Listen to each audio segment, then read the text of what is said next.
या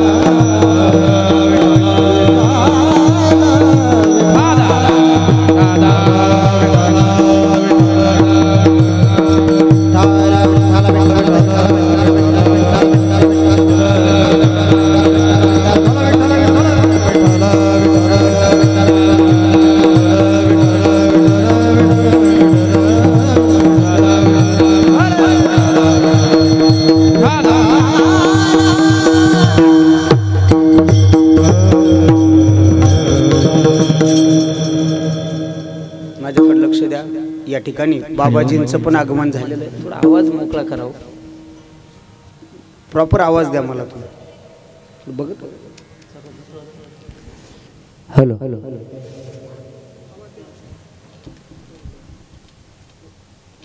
विको थोडा कमी असू द्या आणि आवाज असा कडक ट्रबल द्या. थोडंसं मॉनिटरचा आवाज कमी असला तरी चालेल, बाकीचा पण आवाज द्या. मला मॉनिटरला जास्त येतोय. विठाला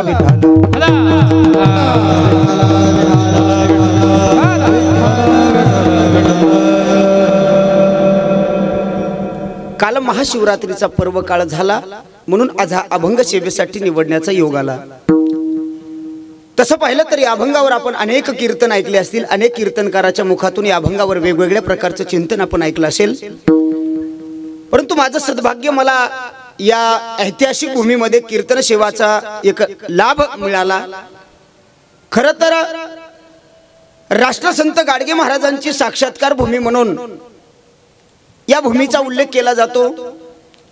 मी तर असं म्हणेल की ही भूमी गाडगे महाराजालाच काय प्रत्येकाला साक्षात्कार करू शकते. फक्त आपण ते काय घ्यावं हा प्रत्येकाच्या विषयाचा किंवा विचाराचा विषय आहे. महाराज लक्षात ठेवा. अशा पवित्र वातावरणामध्ये माझ्याकडे आलेली सेवा आहे. आणि पुरुष मंडळीला माझी विनंती आहे, माझी तब्येत बघून मला डोळे वटारून पाहू नका. हॅमिंग मारायला होते. माझ्या तब्येतीवर जाऊ नका. तुम्ही आलं तसं पाहिलात. आपल्या तब्येतीवर जायचं नाही. मी म्हटलं ना, तब्येतीचा माणसाचा काही संबंध नसतो बरं का. इचू केवढा बी असू द्या, दणका सारखा देतो एवढं लक्षात आलं तरी पुष्कळ झालं आपल्याला. मला पाहिजे ते सांगता येईल, ऐका. या बघा आता बाबा कीर्तनाला आलेले आहेत. तिकून आजच्या आपल्या कथेचे जे कथाकार आहेत श्री हरिभक्त परायण प्रशांतजी महाराज चव्हाण खानापूरकर आहेत. तिकडे बाबा सुद्धा कथेला कीर्तनाला आलेले आहेत. आता दोन्हीकून दोन जण मध्ये असल्यामुळे मी पहिलाच बारीक, त्यातली त्यात लहान, आणि असं प्रेशर आल्याच्या नंतर दडपणात कीर्तन चांगलं होईल का नाही मला माहित नाही. जस काय वर्ल्ड कपचा फायनल चालू आहे, शेवटची विकेट राहिलेली आहे आणि सगळा देश बघतोय, त्यावेळेस ज्या बॅट्समनची अवस्था असते ना ती माझी आहे. त्यामुळे मी थोडं डिप्रेशन मध्ये आहे.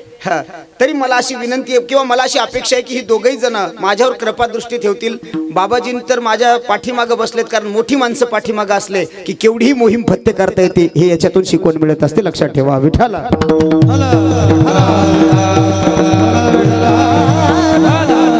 मग या अभंगावर चिंतन मांडत असताना मला या अभंगाला न्याय देण्याचा प्रयत्न करायचा आहे. मी थोडं माझ्या बुद्धीने बोलण्याचा प्रयत्न करेल. कदाचित या अभंगाचा असा अर्थ असेल का नसेल हा मला स्वतंत्र, तुम्ही नंतर जर या विषयावर बोललात तरी चालेल, पण अगोदर मी बोलण्याचा प्रयत्न करतो. ऐका. लोक असं म्हणतात, माझ्याकडे लक्ष देऊन ऐका बरं, मी काय सांगतो 1-2-4 मिनिटं बोलेल. लोक असं म्हणतात पिढी बिघडली म्हणतात ना, पिढी बिघडली म्हणतात ना लोक. बरं कोणी म्हणावं पिढी बिघडली? जो सुधारलेला आहे त्यानं बोलावं ना. जो स्वतः बिघडलेला आहे तो सुद्धा म्हणतो पिढी बिघडली. जो स्वतः स्वरात नसतो तो दुसऱ्याला म्हणतो स्वरात नाही. अगोदर तू ये मग त्याचं बघू. कोणी असू द्या, अगोदर आपुली आपण घरा सोडवण, अगोदर मी किती चांगला हे बघितलं पाहिजे का नाही. कबीरदासजी म्हणतात लोक दुसऱ्यातला वाईटपणा शोधतात. हो अरे दुसऱ्यातला वाईटपणा कुठपर्यंत शोधणार आहेत? अगोदर आपण किती वाईट आहेत हे पण शोधलं पाहिजे का नाही. याच्याकडे भी चिंतन केलं पाहिजे. कबीरदासजी म्हणतात बुरा देखन जो मैं चला बुरा न मिला कोई, भीतर झाक आपने देखा मुझसे बुरा न कोई. आपल्यात वाकून बघितलं ना, अरे आपण तर भयानक माणसं आहे. मग पिढी बिघडली नाही, तुम्ही आम्ही बिघडवली ही वस्तुस्थिती आहे. याला जबाबदार तुम्ही आम्ही आहे. बघा तुम्ही इथं बहुसंख्येनं महिला मंडळ कीर्तनाला आले, एकदा त्यांच्यासाठी जोरदार टाळ्या वाजवा. कारण टीव्हीत एवढ्या चांगल्या मालिका असताना ह्या कीर्तनाला आल्या. माझा पुढचा प्रश्न आहे, आल्याच कशा? पण आई आनंद वाटला तुम्ही कीर्तनाला आलात. टीव्हीतली सिरियल बघून जीवन सुधारणार नाही, उलट आपली पुढची पिढी बिघडेल ही गोष्ट लक्षात ठेवा. तुम्ही टीव्ही मध्ये इतक्या व्यस्त झालात, परिणाम काय झाला सांगू? तुमच्या घरातली लहान लहान लेकरे नाही साहेब, ती मोबाईलवर बघितल्याशिवाय तोंडात घास घालू शकत नाही. ती आत्ताची सध्याची वस्तुस्थिती आहे. याला जबाबदार कोण आहे? याला जबाबदार तुम्ही आम्ही आहेत. पैशाच्या घमंडीत राहू नका बरं. लोक म्हणतात आमच्याकडे भरपूर पैसा आहे. ऐका, पैशाच्या जीवावर जगाच्या बाजारात तुम्ही सगळं काही विकत घ्याल. पैशाच्या जीवावर जगाच्या बाजारात तुम्ही सगळं काही विकत घ्याल, पण संस्कार विकत घेऊ शकत नाहीत. कारण संस्कार अजून बाजारात विकायला आले नाही. ही गोष्ट लक्षात ठेवा. विठ्ठल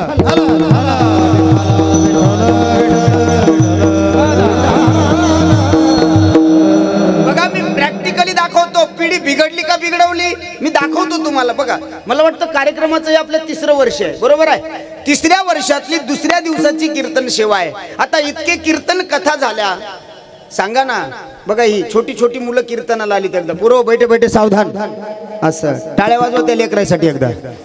हा, एवढेच आहेत का गावात? दोन्ही गावात मिळून एवढेच आहेत का? कोण म्हणलं लय उता आलाय? भरपूर आहेत ना. कीर्तनाला किती आले? एवढेच. मला पटकन एवढं सांगायचंय. सांगा, 3 वर्ष झाली कार्यक्रमाला. कोणत्या आईनं आणि कोणत्या बापानं आपल्या पोराच्या मनगटाला धरलं, त्याला धर्ममंडपात कीर्तनाला आणून बसवलं? हात वर करा. चला, त्या मावशीन केला बघा एका. कोण नाही केला? बळच नाही करायचं हात रे. प्रॅक्टिकली पाहिजे का नाही? मग पिढी बिघडली का बिघडवली? आवाज मोकळा करावं, तसा पाहिजे तसा प्रॉपर नाही. सिस्टीम चांगली आपली, थोडस लक्ष द्या. विठाला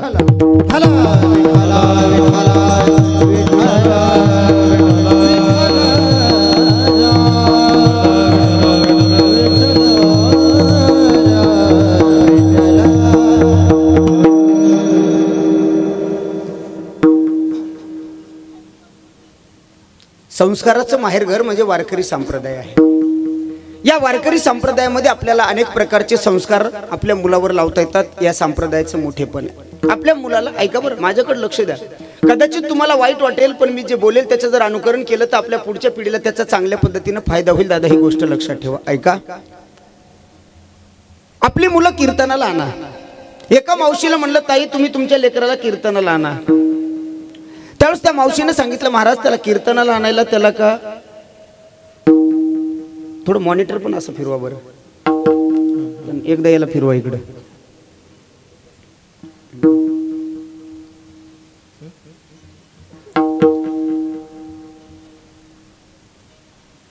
विठाला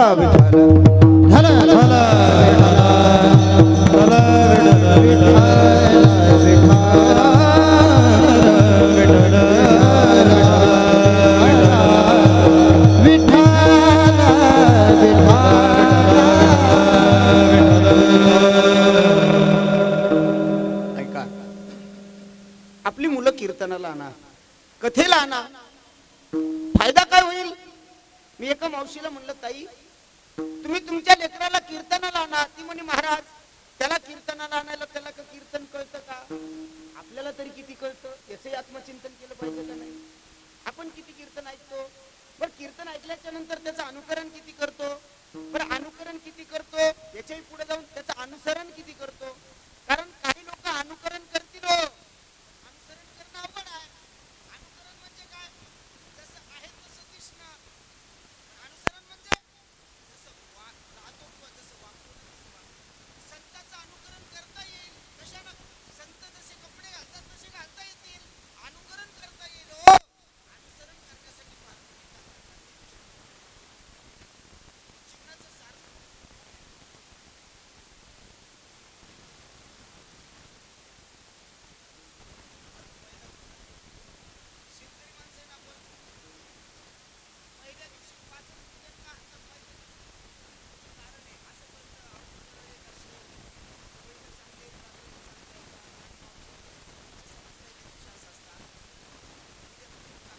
सुरू होईल. विठाला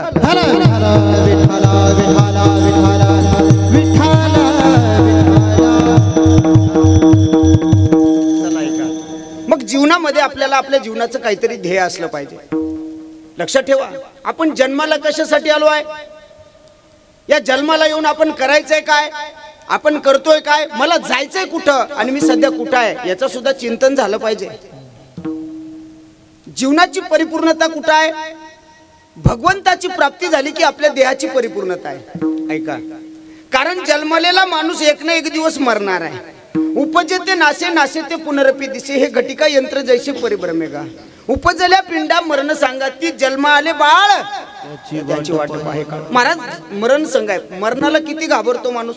बरं मरण टळणार आहे का? कुणी तर जगायला सगळेजण आले. मी तर म्हणेन जगायला किती आले माहित नाही, पण मरायला सगळे आले, ही गोष्ट लक्षात ठेवा. तुम्हाला जन्माला येण्याचे संकेत 9 महिन्यापूर्वी मिळतील, पण मरणाचे संकेत 9 सेकंद अगोदर सुद्धा मिळत नाही. ती भगवंताची ख्याती आहे. पण मरणाला किती घाबरतो. महाराज म्हणतात मर हा बोल नसा हाती. एखादं मर म्हटलं तर तो शब्द ऐकू वाटत नाही. लक्षात ठेवा, एवढी घाबरतात माणसं. किती घाबरतात मरणाला. साधी 14व्याची पत्रिका असते ना, 13वीची गंगा पूजनाची, तर लोक घरी नेलं की चुलीत टाकतात. इतके घाबरतात. ठेवतात का खिशात? सप्ताहाची पत्रिका सप्ताह झाला तरी खिशात राहील, पण 13वीची राहणार नाही. आणि जर ठेवायचीच असेल तर त्याचा कोपरा फाडतील तेव्हा खिशात ठेवतील. हे लोकांचं शहाणपण आहे. इतकी मरायला घाबरतात. मग मरण जर त्रिवार सत्य आहे, काळ जर वेळोवेळी टपून बसलेला आहे, मग एवढं असताना माझं मत आहे कधीतरी मरणासाठी आपण तयार असलं पाहिजे. संत तयार होते मरणासाठी. तुकोबाराय तर म्हटले मरण माझे मरून गेले, मोजला केले अमर. मरणाला घाबरायचं नसतं, उलट हसत मुखाने तयार झालं पाहिजे. आपण मरणाच्या समोर गेलं पाहिजे. बघा तुम्ही किती घाबरतात लोक मरणाला. साधं जर छातीत दुखायला लागलं ना थोडं जरी, तर लोक म्हणतात कीर्तन उद्या ऐकू, अगोदर आपण टेस्ट करून घेऊ, आपली बीपी वाढली का काय, आपल्याला अटॅक येतो का काय. इतकं घाबरतात. पण ऐका, काळ जर टपून बसलेला आहे, वेळोवेळी आपली वाट बघत आहे, तर आपल्याला मरायचं आहे. तुम्ही म्हणताल महाराज चांगला अभंग कीर्तनाला घेतला होता, सप्ताहाचा 2रा दिवस चालू आहे, आम्हाला वाटलं महाराज दुसरं काय सांगतील. हे बुवा तर मरणावरच टपला. ऐका ना, मला सांगायचंय काय ते ऐका. अरे जरी जन्माला आलेला व्यक्ती एक ना एक दिवस मरणार आहे.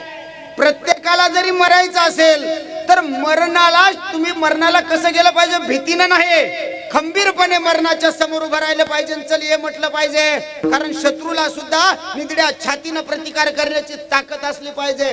मग मरणाला जर घाबरायचं नसेल आणि मरणावर जर विजय प्राप्त करायचा असेल तर महाराज म्हणतात भगवान शिवशंकराला शरण जा. त्या काळाची तुम्हाला भीती वाटणार नाही. अभंगाचं 4थं चरण.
नाम आले मुखा तुका म्हणे सुखा पार नाही. त्याचं जीवन धन्य होतं महाराज. पण मरताना देवाचं नाव ध्यानात घेण्यासाठी किंवा देवाचं नाव घेण्यासाठी तुम्ही तर म्हणाल लय सोपं आहे. आयुष्यभर आपण कसंही वागून मरताना देवाचं नाव घेऊ, एवढं सोपं आहे का? अरे मरताना देवाचं नाव येण्यासाठी आयुष्यभर भगवंताचं नामचिंतन करावं लागतं. आयुष्यामध्ये आपला संसारच बसलेला आहे, मरताना संसारच दिसेल का नाही? आमची देख मथर मरायला टेकलो होतं, आता मरत 10-15 मिनिटात. लोक म्हणले घ्या देवाचं नाव. घेतं का ते देवाचं नाव? नाही घेत. मग काहीतरी युक्तिवाद केला पाहिजे. मग पोरांनी काय केलं? गव्हाची गोणी होती, गव्हाचं पोत, त्या पोताचं उसवलं आणि त्या पोत्यातलं धान्य एका नालीमध्ये पडायला लागलं. म्हाताऱ्यानं पाहिलं, काडी काडीनं संसार केला म्हणे. मरताना म्हातारा विचार करते मनातले मनात, काडी काडीनं संसार केला, सकाळी टमरेळ घेऊन गेलो तर दुसऱ्याचं येठण आणल्याशिवाय घरी आलो नाही. एवढा कष्टानं प्रपंच केला आणि पोरायला आकली नाही, धान्य नालीत सोडलाय. पोरायला वाटलं आता म्हातारं म्हणेल, पोर हो ते पोत शिवा, आणि पोत शिवा म्हणलं की आपले शिवा. कळालं ना, भगवान शिवशंकराचं नाव येईल. म्हाताऱ्यानं बघितलं पोत धान्य नालीत पडतंय. म्हाताऱ्यानं त्राण सगळे एकवटलं. महाराज एका हिमतीनं म्हातारा बोलायला, पोर हो. पोरं म्हणले आता शिवा म्हणतय. पोर हो काय, अरे ते धान्य नालीत पडतंय, त्या पोत्याला टाचा मारा. नाही म्हणलं शिवा, नाही म्हणू शकत. आयुष्यभर चित्तात परमार्थ नाही ना, संसार बसलाय ना, मग संसारच ध्यानात येणार. लक्षात ठेवा. एक तर म्हातारं मरता मरता मरता मरता असं करू लागलं. कळालं ना तुम्हाला काय काय गठुड. पोरायला वाटलं बाबांनी काहीतरी गठुड ठेवलं का नाही मागच्या घरात. नेमकंच घरकुल आलतं. पोरानं रातच्याच घर पाळलं, माती नाही गवसलं. दुसऱ्या दिवस झाला, 2 दिवस झालं, म्हातारं असंच करतंय. म्हातारं काही मरण गठुडं दाखवल्याशिवाय. पोरांनी गावातल्या मोठ्या माणसाला बोलवलं, दादा आमचे बाबा सारखं असं करायलेत, नेमकं यांना काय मानायचं तुम्ही कळवा तरी. मग जवळ जाऊन बघितलं, त्यांनी सांगितलं ह्याला बोलता येत नाही, पण एक असा औषधोपचार आहे, मेडिकल सायन्स एवढं पुढे गेलंय, याला एक इंजेक्शन द्यावं लागेल. ते एक इंजेक्शन दिलं की म्हातारं बोलायला लागेल. अर्धाच मिनिट बोलेल. ते म्हणले अर्धा बी नाही, 10 सेकंद बोलू द्या फक्त, गठुडं कुठे सांगू द्या, मग मेलं तर मेलं. पण इंजेक्शनाची किंमत किती आहे माहिती आहे का? म्हणे अजिबात नाही. ते इंजेक्शनाची किंमत आहे 50,000 रुपये. किती? 50,000 का वाढवायची? बस झालं 50,000. पोरगा म्हटलं दादा एवढं जर गठुडं कुठे म्हणायला, जर 2 किलो सोनं सापडलं तर 50,000 कुठे घेऊन चालले हो? बोलवा डॉक्टरला. आणलं डॉक्टरला, दिलं इंजेक्शन. काय त्या इंजेक्शनची पावर. म्हाताऱ्याचे हातपाय असे सरळ झाले, डोळे तारवटले.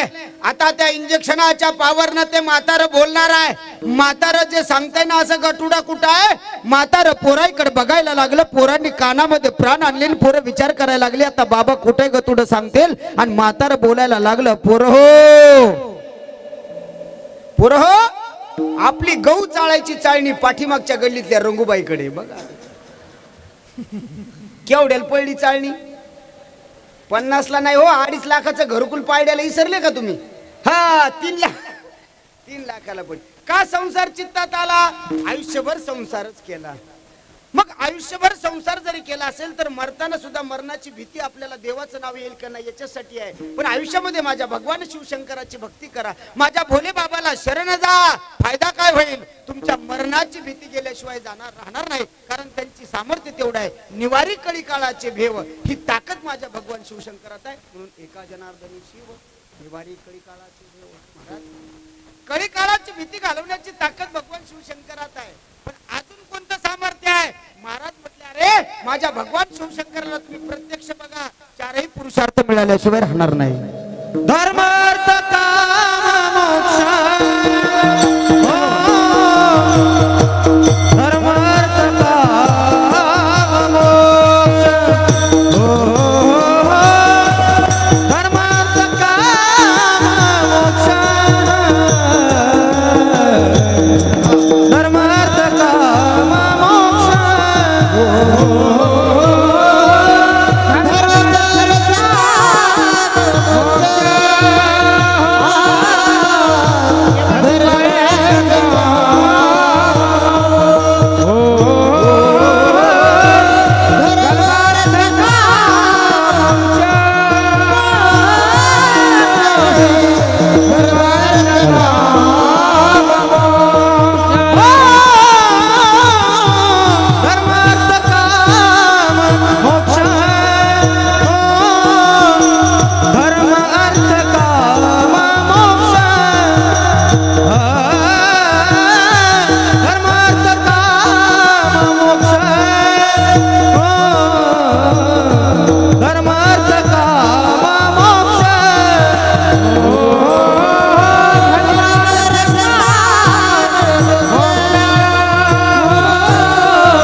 भगवान शिवशंकराला बघितलं, थोडा आवाज वाढवा बरे. आता चारही पुरुषार्थ प्राप्त होतात महाराज, चारही पुरुषार्थ. यस, शंका आहे महाराज. अहो शंका घ्यायचं कारण काय आहे? आवाज आवाज. नाथ बाबा म्हणतात ना, संतांच्या वचनावर विश्वास आहे. महाराज संत सांगतात मान्य आहे, पण आम्हाला सुद्धा त्याचा फरक सांगा ना. कधी कधी चिंतनाकडे आपण विचार केला पाहिजे, थोडासा विचारानं त्या विषयाकडे आपण गेलं पाहिजे. चला, चार पुरुषार्थ कोणते आहे? पहिला आहे धर्म, दुसरा अर्थ, काम आणि मोक्ष. चार पुरुषार्थ आहेत. भगवान शिवशंकराला बघितल्याच्या नंतर चारही प्राप्त होतात का? महाराज म्हटले हो. कशा प्रकारे होतात सांगा ना. होतात तर आम्हाला कळालं ना, नाथबाबांनी सांगितलंय. ऐका, थोडं बारीक लक्ष द्या, तुमच्या लक्षात येईल. पहिला पुरुषार्थ कोणता आहे? बोला. धर्म. भगवान शिवशंकराला पाहण्याची धर्म नावाचा पुरुषार्थ प्राप्त होण्याचा काय संबंध आहे? महाराज म्हटले फार मोठा संबंध आहे. काय संबंध आहे बघा, मी माझ्या बुद्धीने सांगतोय. याचा अर्थ असाच असेल मला म्हणायचं नाही, पण आपण त्याच्याबद्दल चिंतन केलं तर बरं होईल. ऐका, खरं तर सांगू, संताला त्यांच्या अभंगातून काय सांगायचे हे त्यांनाच माहित आहे. आपण फक्त अर्थ लावू शकतो. अजून पुढे बोलू. खरा अर्थ अभंगाचा आपल्याला कळाला का नाही मला माहित नाही, पण भगवंताच्या किंवा संताच्या अभंगाचा अर्थ कळाला नाही, पण भगवंताच्या अभंगातून किंवा संताच्या अभंगातून आपण अर्थ भरपूर कमवलं, ही गोष्ट लक्षात ठेवा. अर्थ कळाला का नाही माहित नाही. ऐका, धर्म नावाचा पुरुषार्थ आहे.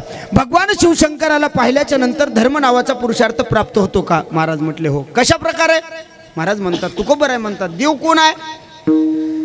अरे धर्माची मूर्ती, धर्माची मूर्ती, धर्माची मूर्ती, धर्माची मूर्ती,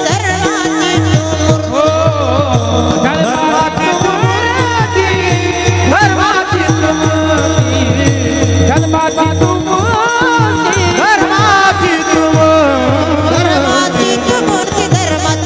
मूर्ती, धर्माची मूर्ती, धर्माची मूर्ती, धर्माची मूर्ती, धर्माची मूर्ती, धर्माची मूर्ती.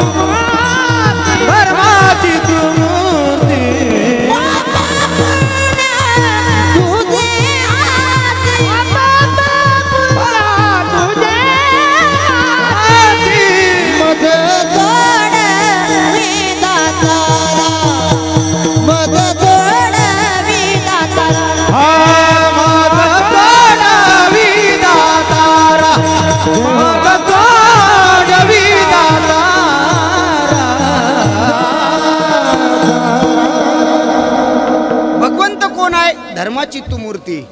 अरे धर्माची मूर्ती स्वतः भगवंत आहे, मग त्याला प्राप्त केल्याच्या नंतर तो त्याची मूर्ती आहे, तो तुम्हाला प्राप्त होईल, म्हणजे धर्म नावाचा पुरुषार्थ मिळेल.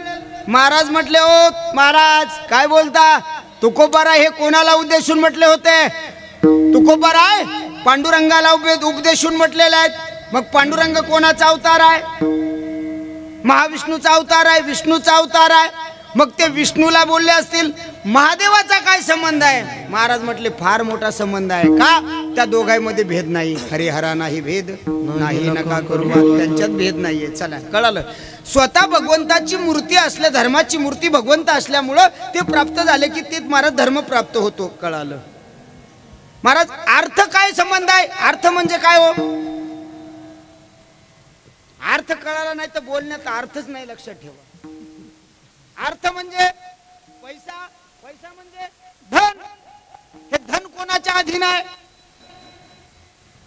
कोण म्हणलं? बायकोच्या. अहो तुम्ही कमवलेलं बायकोच्या अधीन आहे हो, पण जे कमवतात ते कोणाच्या अधीन आहे? प्रारब्धाच्या अधीन आहे. तो प्रारब्धाधीन, हे तो प्रारब्धाधीन, हे तो प्रारब्धाधीन, हे तो प्रारब्धाधीन. अन्नमान धन हे तो प्रारब्धाधीन, हे तो प्रारब्धाधीन. अन्नमान धन हे तो प्रारब्धाधीन, हे तो प्रारब्धाधीन. अन्नमान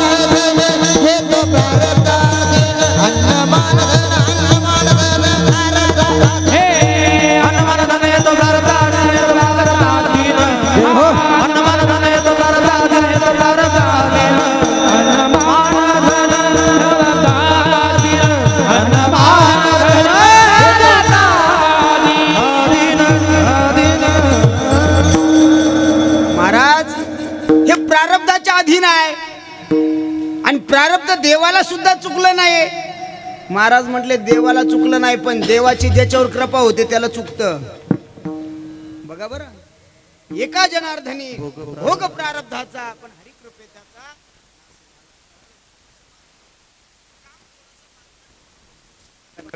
महाराज मोक्ष नावाचा पुरुषार्थ मिळतो. यस, कारण काय आहे? महाराज म्हटले जीव जर शिवाकडे गेला आणि जीव शिवाचं ऐक्य झालं की मोक्ष प्राप्त होतो. भगवंताला प्रत्यक्ष बघितलं की आपल्याला मोक्ष प्राप्त होतो. चला महाराज, काम या शब्दाबद्दल सांगा. महाराज म्हटले त्याच्यासाठी आपल्याला दुसरं चरण पाहावं लागेल का नाही? वाचे वदता शिवनाम, वाचे वदता शिवनाम,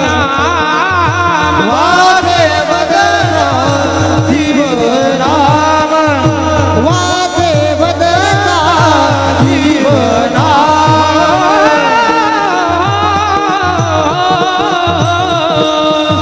वाचे वदता शिवनाम, वाचे वदता शिवनाम, वाचे वदता शिवनाम,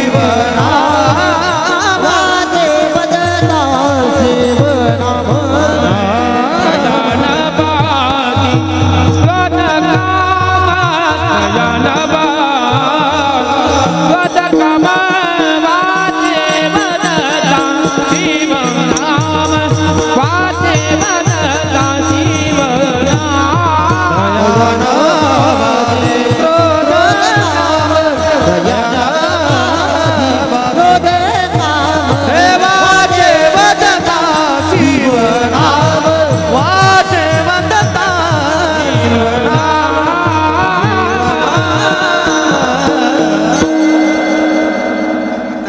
थोडीशी आपल्याला या अभंगातला मर्म समजून घ्यायचा आहे. दुसरं चरण समजणं फार अवघड आहे. बरं, एवढं सहजासहजी समजत नाही. अनेक अभंग आहेत महाराज संतांचे आपल्या लक्ष, आपण बोलून जातो म्हणून जातो, पण अभंगाचा प्रॉपर अर्थ चोपदाराला जरासा शिट्टी वाजू नका म्हणा. मदत तर शिट्ट्या वाजवले ते.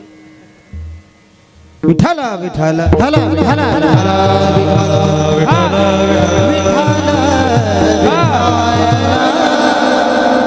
कारण मला आल्या आल्या आमच्या मोहन भाऊनं सांगितलं होतं, महाराज कीर्तन हे वेळेत सुटलं पाहिजे, 12च्या पुढे 1 मिनिट जायचं नाही. म्हणून मी 12च्या पुढे 1 मिनिट जाणार नाही. आणि जर एखादा मिनिट पुढे गेलोच तर कोणी बी उठून उभा राहायचं आणि मला एवढं म्हणायचं, महाराज आता जाऊ द्या ना घरी. मग माझ्या लक्षात येईल आता किती वाजले, 12 वाजले. कामच झालं आपलं. लक्षात ठेवा, काही वेळेवर संपेल, काळजी करू नका महाराज. दुसऱ्या चरणामध्ये नाथ बाबा बोलतात, वाचे वदता शिवनाम, परिणाम तयान बाधी क्रोधकाम. अर्थ काय याचा? सरळ अर्थ आहे, जो मुखाने भगवान शिवशंकराचं नाव घेतो त्याला काम क्रोधाची बाधा होत नाही. पटतं ना? बरोबर आहे का नाही? माना हलवाना नाही कळू द्या. पटतं का नाही? एवढ्यानं नका हलू, मोडते जरा दमानं. आपल्याला कीर्तन होस तर टिकल्या पाहिजे. हा म्हणजे तुम्ही जागे का नाही हे कळतं. इकडे बघा, वाचे वदता शिवनाम, तयानबादी क्रोधकाम. समन्वय लागतो का? यास मुखाने भगवान शिवशंकराचं नाव घ्या, काम क्रोधाची बाधा होत नाही. एक वर्ग उठून उभं राहिलं म्हणलं, ओ महाराज कशाला गप्पा आणता, भगवान शिवशंकराचं नाव घेतल्यावर काम क्रोधाची बाधा होत नाही. नाही होत. ज्याच्या नावानं काम क्रोध होत नाही त्याला काम आवडता आला नाही. केवळ पंचानन, मदन केवळ पंचानन, केवळ पंचानन, मदन केवळ पंचानन, मारणी शंकरा तेरा ब्रह्म्या इंद्र चंद्रा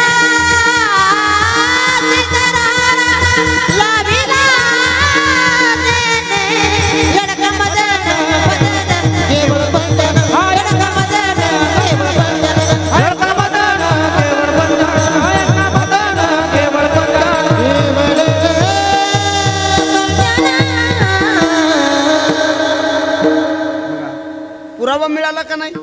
कामाजी कोतवाल याने चांगल्या चांगल्याची महाराज फसगत केली. इंद्र चंद्राला सुद्धा सोडलं नाही. जाऊ द्या हो, त्यांची ख्याती तेवढी नाही. जेवढी माझ्या भोले बाबाची आहे, वाचे वदता शिवनाम तयान बाधी क्रोध काम, ज्यांच्या नावाने काम क्रोधाची बाधा होत नाही त्यांना तो आवरता आला नाही.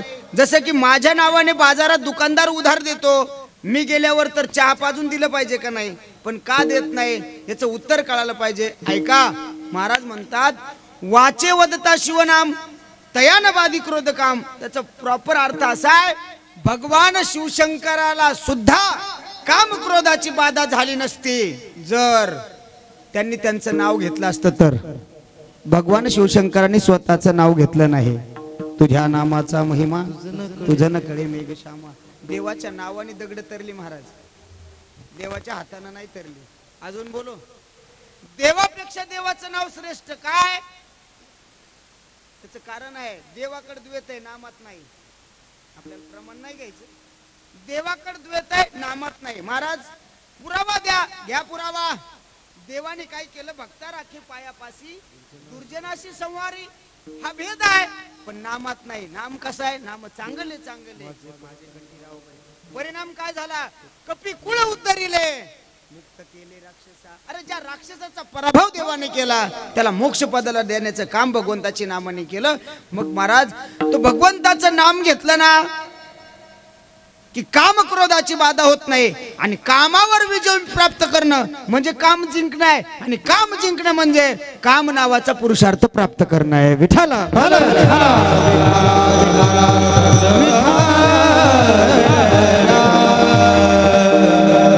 वाचे वदता शिवनाम तयान बाधी क्रोध काम. या काम क्रोधाची बाधा होत नाही. महाराज एकदा मांड्या घालून बसा, बैठे बैठे सावधान सगळेजण एकदा. वा वा वा, हात वर करा आपापले सगळेजण. आपापला करा ना, दुसऱ्याचं कशाला करायला दाजी. हा वा, आणि चोपदार तुम्ही नाही, तुम्ही खाली घ्या असं. आणि सगळेजण एकदा मागचे ते भिताडाला टेकन देऊन बसलेले. हा तुम्ही ते दाजी पांढऱ्या शर्टवाले हात आहेत ना, हा असं. वा वा वा वा. आणि सगळेजण एकदा संप्रदायपूर्वक जगाच्या मालकाचं भजन करा.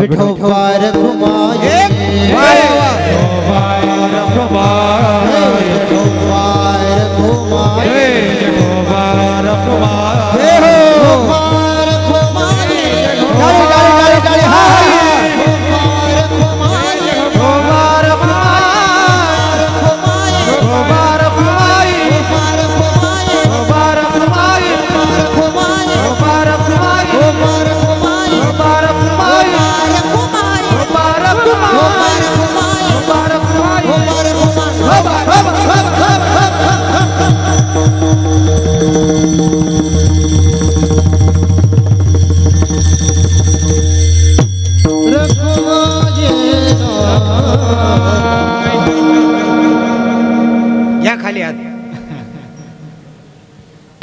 आधीच घेतले का? वा वा, हुशार माणसं आहे तुम्ही. थोडं 5 मिनिटं पुढे गेलं तर जमन ना. काय भुका लागल्या नाही ना मोहन भाऊ? 5 मिनिटं पुढे गेलं चालतं ना? हो म्हणाले, पण ओव्हर टाइम लागतो बरं पुढे गेलं. ऐका, 5 एक राईट. आपलं कीर्तन आणि जिल्हा परिषदची शाळा सारखी आहे. भरू कितीला बी सुटती टाइम. 9ला राईट जे विठ्ठल होईल, काळजी करायची नाही. ऐका, मला तुम्हाला एक महत्वाचा महाराज, ज्या पवित्र आणि पावन भूमिकेमध्ये आपण या कीर्तनाला आज उपस्थित आहोत ते राष्ट्रसंत गाडगे महाराज यांचे, महाराज ज्यांना इथं साक्षात्कार झाला अशी भूमी आहे.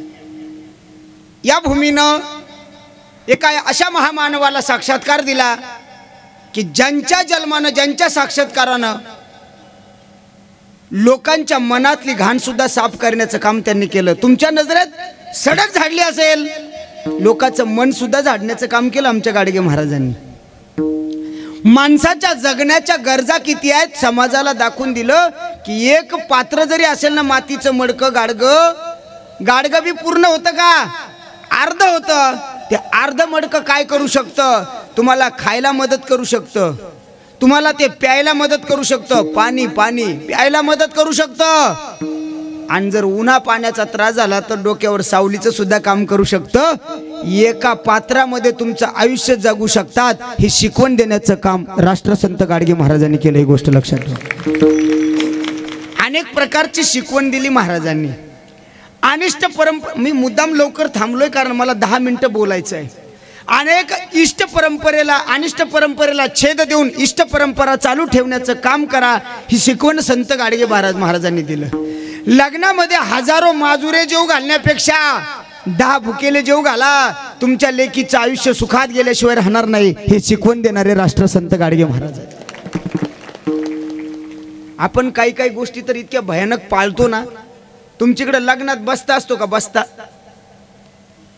तुमच्याकडे काय म्हणतात लग्नातल्या बस्त्याला? असतो का नाही? का येऊ चहा पिऊन? असतो ना. जाऊ दे, आमच्या मावशी बस्ता असतो ना. हा, बायाले डिरिंग बाद झाले हो, माणसं भ्यायलेत. घरी बी बाया बोलू देईन तर हे बाहेर बी बोलणत. लक्ष बरोबर.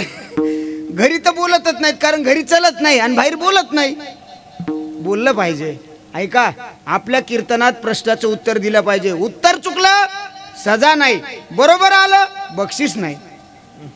हा, हे कळालं का तुम्हाला? ऐका, बस्ता लग्नामध्ये बस्ता असतो का नाही? बस्ता सगळ्यात बोगस आयटम म्हणजे बस्ता. बोगस आयटम, फक्त पैशाची नासाडी. बस्त्यातली साडी कोणी नेसतं का? नाही. ती साडी एकच काम येते, ही चितीला, ती चितीला, ती चितीला, आणि मग भागवतकाराला. पिस पण नीट देत नाहीत. पिस पण मला एकदा कथेला थैलीभर पिस आले, थैलीभर पिस काढू काढू मै बायको पिशी झाली. एक पीस कामा नाही आला. अरे काय ते बोगस आयटम आहे महाराज तो बस्ता नावाचा. आमच्या मराठवाड्यामध्ये काय कुठून परंपरा आल्या कळाल्या नाही. मुलाचं लग्न जमलं की वरमाय पुढे येते. माझ्या मांडवाच्या दारी 21 जणी नाव घालायच्यात. आहे ना तुमच्याकडे? मांडवाच्या दारी 21 नाव घालायला बुरेल्या होत्या का त्या? टाका ना गंगे तिथे या पूर्णेमध्ये, जर लयच आंघोळ केली नसेल तर. अशा चुकीच्या परंपरेला का तुम्ही प्राधान्य देता हो? बंद झालं पाहिजे. कोरोनाने दाखवून दिलं होतं ना 50 लोकात लग्न लागू शकतं. जी वरमाय मानपानासाठी रुसून बसत होती, ती ढेकळाव बसून लग्न लावताना म्या पाहिली हो. काही मानपान नव्हता. आता शहाणपण सुरू झाला. सोडून द्या ना या परंपरा, नका. बघा तुम्ही, संत गाडगे बाबांची शिकवण आहे. तुम्ही देव कुठं शोधला पाहिजे? तीर्थाला का जाता तुम्ही? तीर्थाला जाऊन तुम्ही देव शोधण्याचा प्रयत्न करता. संत बोलून गेले, तीर्थात काय आहे? तीर्थी धोंडा पाणी, देव रोकडा सज्जने. चांगल्या माणसात देव शोधा, तुम्हाला देवाची प्राप्ती झाल्याशिवाय राहणार नाही. गोष्ट लक्षात ठेवा. संत कळून घ्या. मला तर आनंद वाटला की तुम्हाला आपल्या परिसराचं वैभव असणारे श्री हरिभक्त परायण धर्मभूषण तुकारामजी महाराज सखारामपूरकर बाबाजी महाराज तुम्हाला कळाले. लक्षात घ्या. एक उदाहरण सांगतो तुम्हाला, पटलं पाहिजे. संत आहेत तोपर्यंत कळून घ्या, नंतर त्यांच्या नावाने उदो उदो करून काही उपयोग नाही. गाड्या लक्षात ठेवा. ज्ञानोबा आहे, तुकोबा आहे, जिवंत असताना लोकांनी त्यांना अन्नासाठी महाग करून ठेवलं होतं. आता त्यांचे उत्सव इतके मोठे होतात, पण त्यावेळेस त्या लोकांना ती संधी प्राप्त होती, पण त्यांनी तिचा फायदा घेतला नाही. आज तुमच्या जीवनामध्ये ती संधी आहे, तिचा फायदा करून घ्या. संत कळाले पाहिजे, संत मिळाले पाहिजे. आणि त्याची महत्वाची गोष्ट आहे, संताचा महिमा कळायला पाहिजे. ऐसा संताचा महिमा झाली बोला याची सीमा. मला ती महिमा असतो. 100च्या वर कीर्तनकार या महाराष्ट्राला देण्याचं काम जर कोणी केलं असेल तर बाबांच्या आशीर्वादाने, बाबांच्या शिकवणीखाली, बाबांच्या आधिपत्याखाली महाराष्ट्रातल्या वारकरी संप्रदायाला 100 कीर्तनकार मिळाले. ही बाबांची कृपा आहे. लक्षात ठेवा. या वारकरी संप्रदाय एवढं असून सुद्धा किती साधेपणा आहे. साधेपणा आहे का नाही? नाही तर काही काही लोक इतके ताठर आहेत, घरी बायको भेट नाही, बाहेर लोकायला दटीतो. नाही चालणार. जयांगी मोठे पण येतं ना महाराज, तीच माणसं झुकत असतात ज्यांना फळं लागत असतात. तीच झाडं झुकतात ज्यांना फळं लागतात. लक्षात ठेवा. तीच माणसं नम्र होतात ज्यांची भक्ती परिपूर्णेकडे जाते. महाराज भक्ती ते नमन, भक्ती नम्रतेकडे जात असते जेव्हा ती परिपक्व होत असते. चला, हे आपल्याला कळालं पाहिजे. कोणाला जीव घालावं? बघा तुम्ही, भुकेल्याला जर अन्न दिलं तर देवाला नैवेद्य दाखवलं इतकं पुण्य मिळत आहे. देवाला किती चांगला नैवेद्य दिलाय हा महत्वाचा नाही आहे. एखाद्या भुकेल्या व्यक्तीला तुम्ही पाणी दिलं, अन्न दिलं, हे जगाच्या मालकाला नैवेद्य दाखवलं इतकं पुण्य आहे. ऐका, एक उदाहरण ठेवतो, थांबतो. एकदा मला टाइम सांगा, माझ्याकडे घडी नाही. बोला 9:35. माझ्याकडे घडी नाही, पैसे आल्यावर घ्यायची. जाऊ द्या, नाही घ्यायची घडी, घेऊन उपयोग नाही, कोणी बी नाही आलंय घडी. मी सांगायलो बरं, मला बाकीच्या घडीहून काही घेणं देणं नाही. काल एक जणांना नेली म्हणून म्हणायलो, म्हणून घ्यायची नाही आपल्याला. विठाला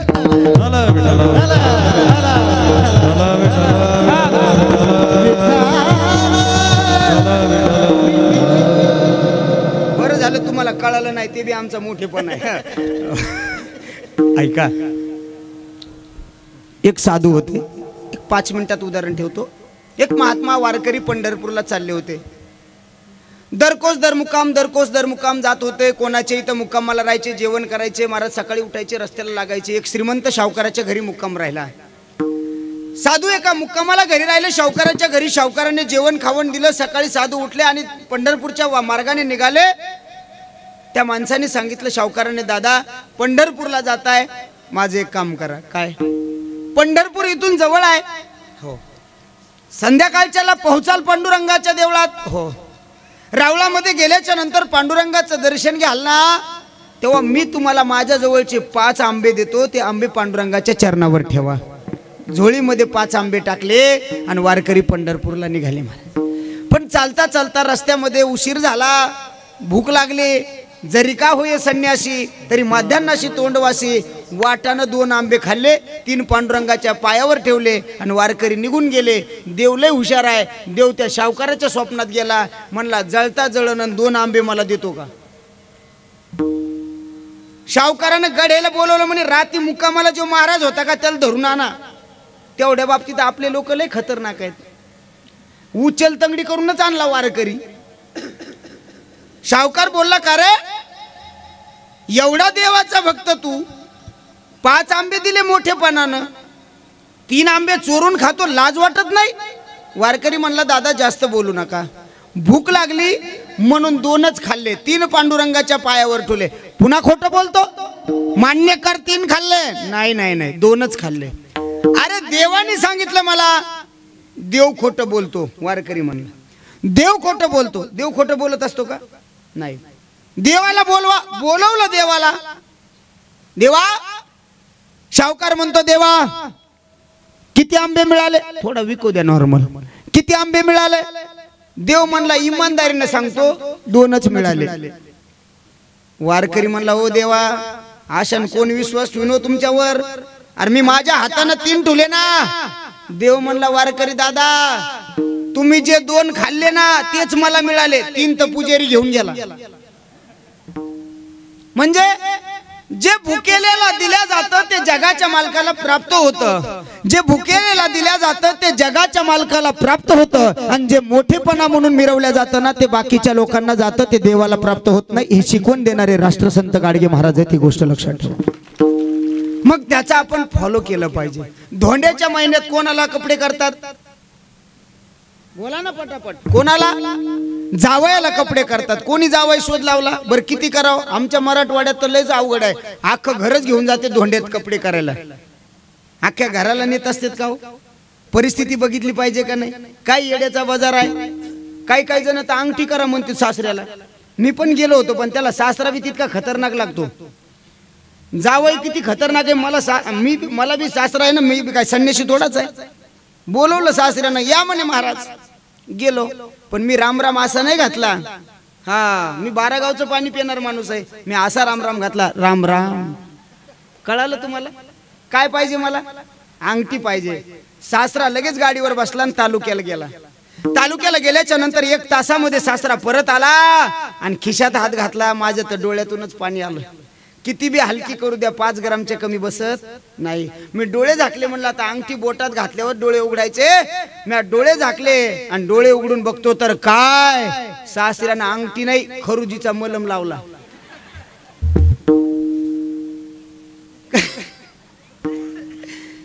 बरोबर आहे. अरे मला त्याची गरज नाही ना.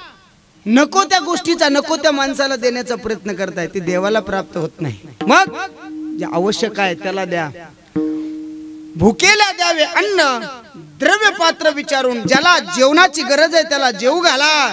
देवाला नैवेद्य नाही दाखवला तरी माझ्या जगाच्या मालकाला प्राप्त होतो. ही स्पष्ट शिकवण देणारे राष्ट्रसंत गाडगे महाराज यांना या महाराज याच ठिकाणी त्यांना ते साक्षात्कार झालेली ही भूमी आहे. आणि इथून खऱ्या अर्थानं आपण खऱ्या परमार्थाचा साक्षात्कार प्रत्येकाने केला पाहिजे. ह्या गोष्टीची फार गरजेची आवश्यकता आहे. ही गोष्ट करणं अत्यंत गरजेचं आहे. मग महाराज नाथ महाराज या अभंगामध्ये बोलत असताना सुरुवातच अशी करतात की माझा भगवान शिवशंकर भोळा आहे, शिव भोळा चक्रवर्ती, त्याचे पाय माझे चित्ते. एवढं प्रमाण खातो महाराज मी, सगळ्याची माफी मागू ना. ऐका, म्हणजे मी जेवलो नाही ना म्हणून. शिव भोळा आहे. आता याच्यातलं एक मर्म सांगतो, थांबतो, झालं आपलं कीर्तन. शिव भोळा चक्रवर्ती त्याचे पाय महाराज तो भोळा आहे आणि चक्रवर्ती आहे. कसं गणित लागेल सांगा बरं. सगळ्यात लवकर प्रसन्न होणारा देव कोणता आहे? कोणता देव लवकर प्रसन्न होतो दादा? महादेव होतो ना. मग करावर हात कोणाला झाला लवकर होतो म्हणल्यावर? एकाला बी नाही झाला. म्हणणं सोपं आहे. माझा देव भोळा आहे पण भाविकासाठी आहे, बाकीच्यासाठी तिसरा डोळा आहे. ही गोष्ट लक्षात ठेवा. पण महाराज इथं एक फार मोठी गंमत आहे. या अभंगामध्ये शांती ब्रह्म एकनाथ महाराज सांगतात त्याचे पाय माझे चित्ते. देवाचे पाय चित्तात ठेवण्याचा काय संबंध आहे? किंबहुना संतांचे अनेक प्रकारचे जर आपण वाक्प्रचार अभंग प्रमाण बघितले तर संत देवाच्या किंवा संतांच्या पायापाशी जास्त लक्ष देतात. बघा तुम्ही, एका अभंगामध्ये या अभंगात नाथबाबा म्हणतात त्याचे पाय माझे चित्ती, एका अभंगात तुकोबाराय म्हणतात माझे चित्त तुझे पायी. किंवा देव जर जीव जरी द्यायचा असेल तर संतांच्या पायावर ठेवितो हा पायी. जीव थोडा किंवा संताची पायी हा माझा विश्वास, किंवा देवा माझे मन लागो तुझे. महाराज पायावर का फोकस करता तो? त्याचं कारण आहे जीवाला ज्या गोष्टीची अपेक्षा आहे ती गोष्ट देवाच्या आणि संतांच्या पायापाशी आहे. जीवाला कशाची अपेक्षा आहे? जीवाला अपेक्षा सुखाची आहे. तुझे सुख देवाच्या पायापाशी आहे. किती आहे? तुझे पायी सुख सर्व आहे. तुका म्हणे काही न मागे अनेक, तुझे पायी सुख सर्व आहे. संतांच्या पायापाशी यस सुख वसे ह्याची टाही बहु पायी संतांच्या. मग मला सांगा, संतांच्या पायापाशी सुख आहे, देवाच्या पायापाशी सुख आहे. आपण ज्याच्या पायापाशी बसतो त्याच्या पायापाशी सुख नाही. त्याचे पाय फार महाराज विचित्र आहेत, लक्षात ठेवा. मग साधू ओळखून त्याचं दर्शन घेतलं पाहिजे. ऐका, मग आपल्याला अपेक्षा सुखाची आहे. आपल्याला सुख मिळालं का? बोला पटकन. नाही. का मिळालं नाही? आपण सुख संसारात शोधलं. संसारात सुख आहे का? सुख नाही. कुठे का नाही आहे? कारण दुःख बांधवडी आहे हा संसार. चला पुढचं सांगा. संसाराचं मूळ दुःख रूप आहे. संसार दुःख मूळ चौकडे. अरे ज्याचं मूळ दुःख रूप आहे तिथं सुखाची अपेक्षा करू शकतो का? नाही. लिंबाचं झाड माहितीये का तुम्हाला? लिंबाचं झाड, लिंबाच्या झाडाची मुळी जर काढून जर खाल्ली तर कशी लागल दादा? बोला ना. वा वा वा. कशी लागल? कडू लागल. कडू लागल. कशी लागल? कडू. मग ज्यार ती लिंबाची मुळी कडू आहे. आता लक्ष देऊन ऐका, झालं कीर्तन आपलं. लिंबाची मुळी कडू आहे, त्या लिंबाचं काही पण घ्या गोड लागणार नाही. साल घ्या कडू आहे, पाला घ्या कडू आहे, फूल घ्या कडू आहे, फळ घ्या कडू आहे. लिंबाचा पाला गोड लागल का? लागत नाही गोड पाला. कोण म्हणलं लागत नाही? लागत नाही गोड. अहो लिंबाचा पाला एक जणाला गोड लागतो. कोणाला?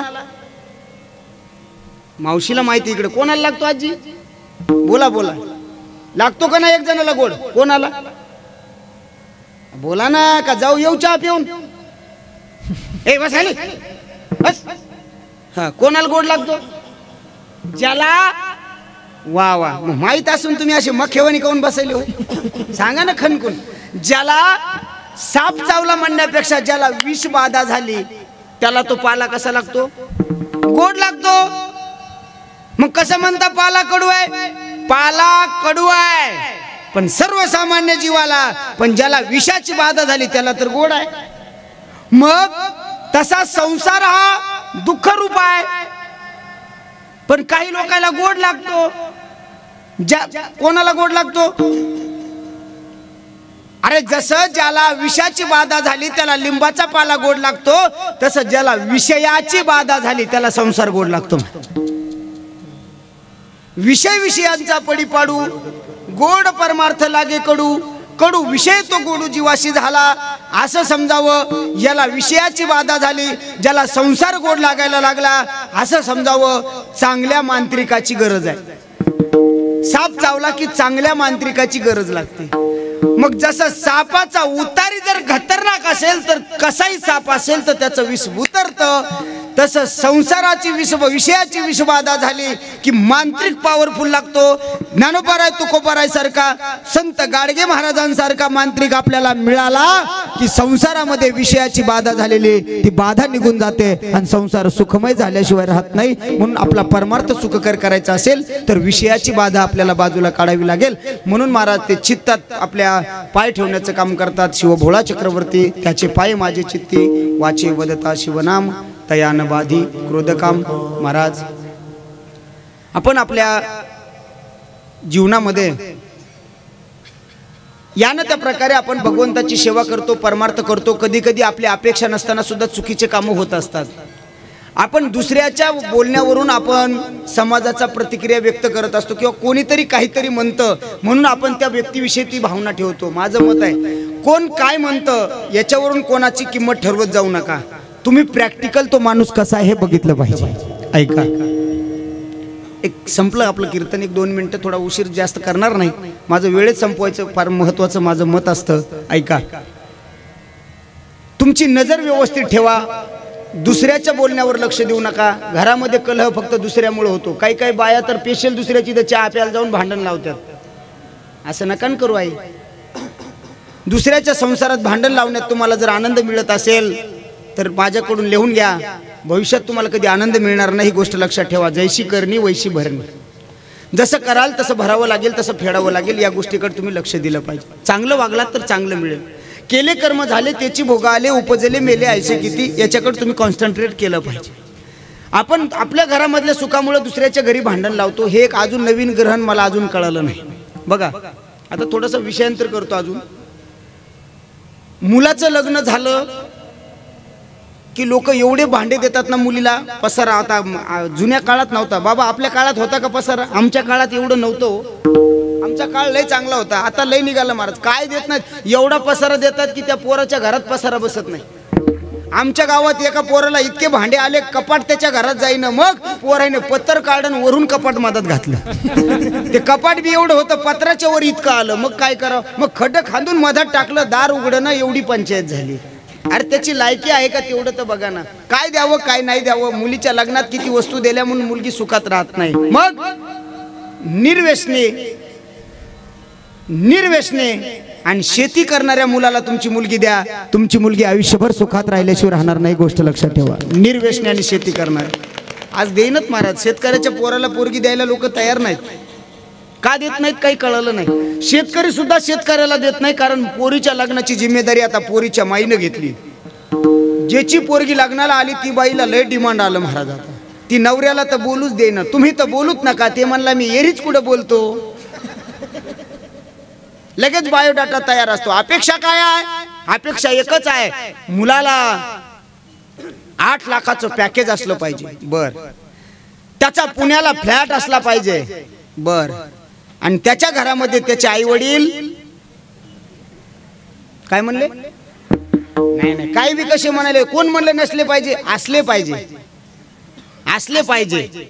मुलाचे आई वडील त्याच्या घरामध्ये असले पाहिजे, पण फोटो प्रत्यक्षात नको. काय मागणी आहे? काय उपयोग आहे? कंपनीवाल्याच्या भरोशावर जास्त राहत जाऊ नका. कोरोनात कळालं ना कंपनीवाल्याला, गावात येऊ देणे गेले लोक नाही.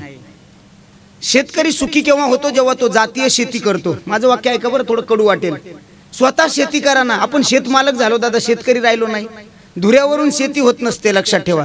जातीय शेती करावी लागते. पूर्वी 100 एकराची मालकीन सुद्धा दुपारी भाकरी घेऊन का होईना शेतात जात होती. सगळ्यांनी केलं पाहिजे संसारात काम. पोरग लग्न झालं की म्हणतं मी बायको शेतात नेणार नाही, देवाऱ्यात ठुई. आम्हाला काय करायचं नाही. आपल्याला सगळ्यांनी मिळून केलं पाहिजे.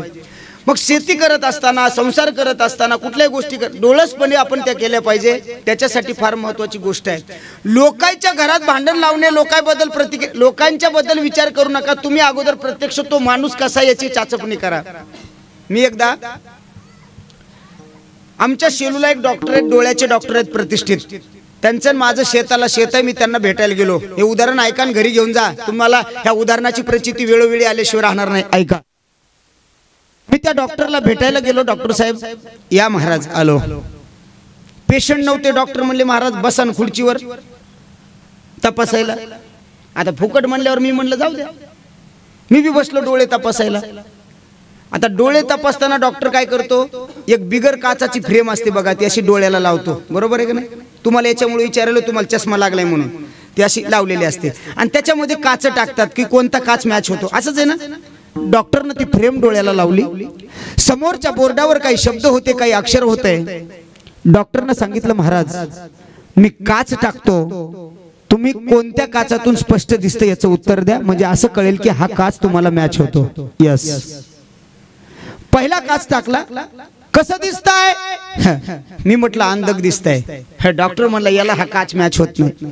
दुसरा टाकला. आता म्हणलं तरी अंधक दिसतंय. तिसरा टाकला, चौथा टाकला, पाचवा, सहावा, सातवा, आठवा, 10 काच टाकल्याच्या नंतर डॉक्टरने विचारलं महाराज हे शेवटचा काच आहे, आता तरी सांगा कसं दिसतंय? म्हणलं डॉक्टर साहेब अंधकच दिसतंय.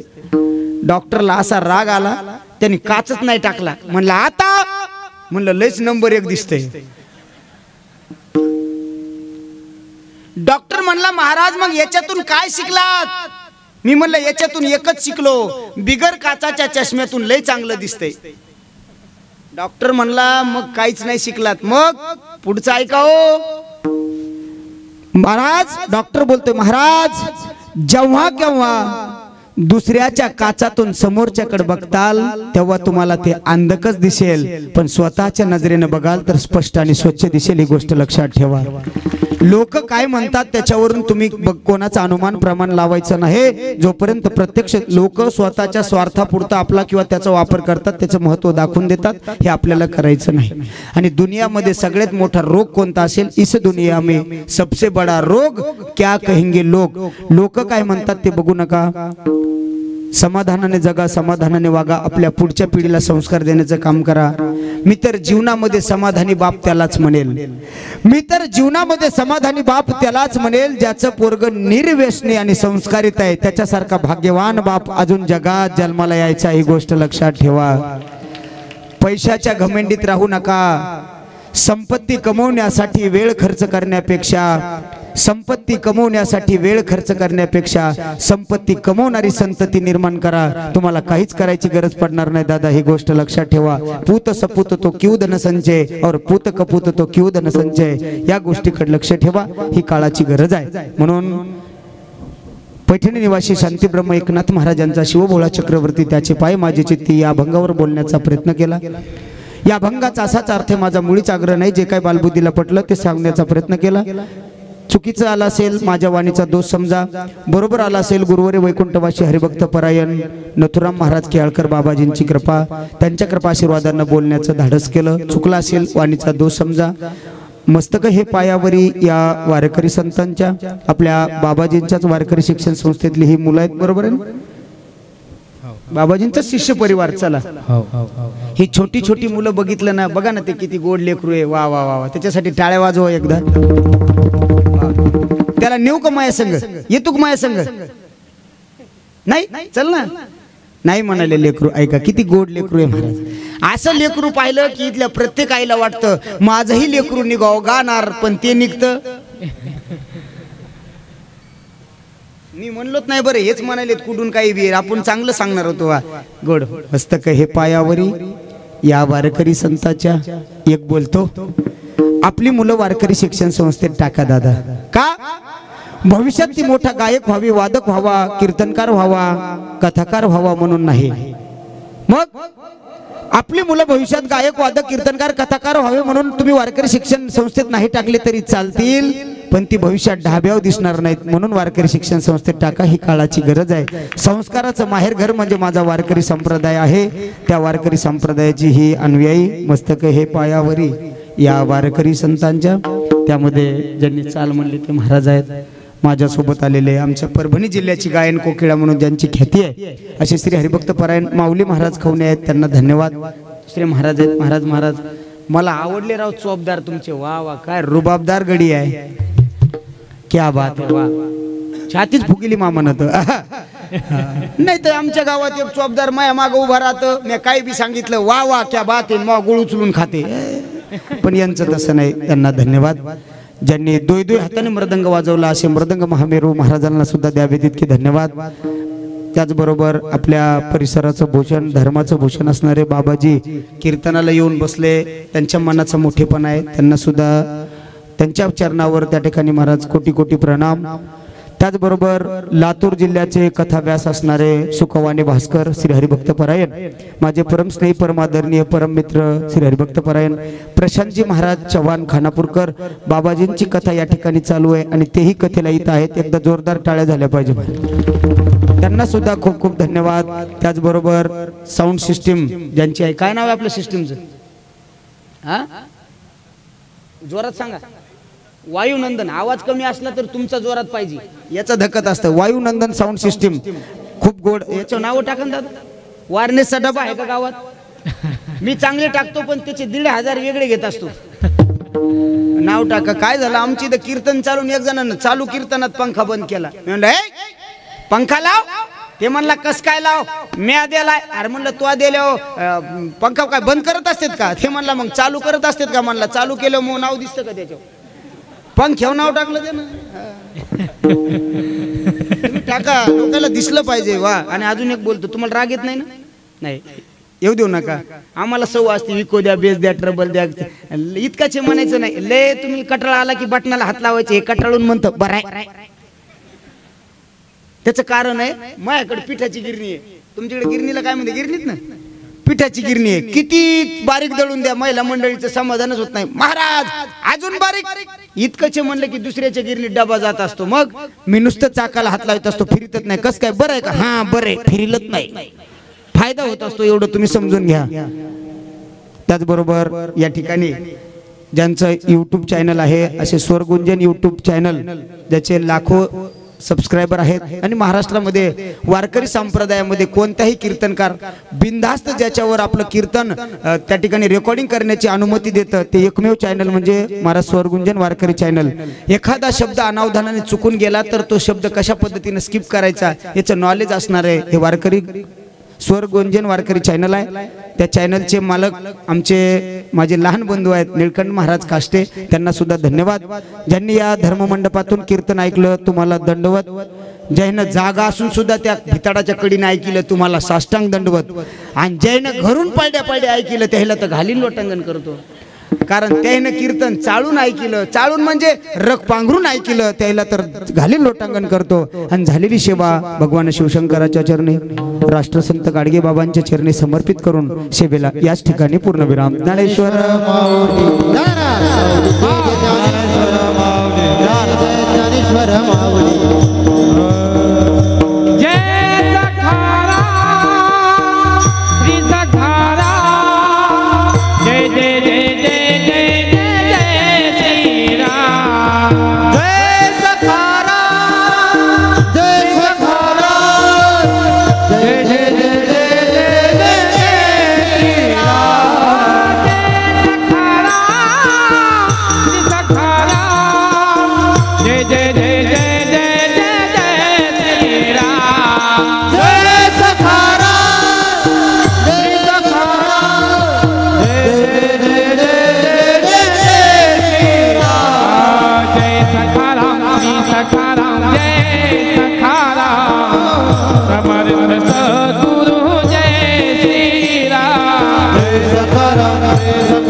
विठ्ठल जय जय